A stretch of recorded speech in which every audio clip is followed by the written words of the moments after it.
घारगाव police Thane हद्दीत स्थानिक गुन्हे शाखेने प्रतिबंधित 4,500 किलो मांगूर मासा आणि 14,50,000 रुपये किमतीचा मुद्देमाल जप्त केला.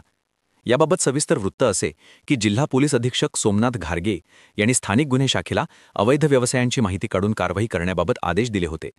त्यानुसार स्थानिक गुन्हे शाखेचे पोलीस निरीक्षक किरणकुमार कबाडी यांनी पोलीस उपनिरीक्षक दीपक मेढे, पोलीस अंमलदार संतोष खैरे, गणेश लोंढे, भीमराज खरसे, बाळासाहेब गुंजाळ, अमृत आढाव, आकाश काळे, भगवान धुळे, अर्जुन बडे याच्या पथकाला संगमनेर तालुक्यातील अवैध धंद्यावर कारवाई करण्याच्या सूचना दिल्या होत्या.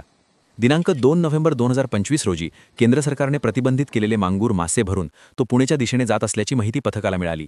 पथकाने तात्काळ घारगाव पोलीस स्टेशनचे प्रभारी अधिकारी हेमंत थोरात, पोलीस अंमलदार सुभाष बोडखे, प्रमोद गाडेकर यांना बोलावून घेऊन नांदूर खंदरमाळ शिवारामध्ये सापळा रचून ट्रक ताब्यात घेतला. या ट्रकच्या केबिनमध्ये प्रतिबंधित मांगूर मासे पोलिसांना आढळून आले.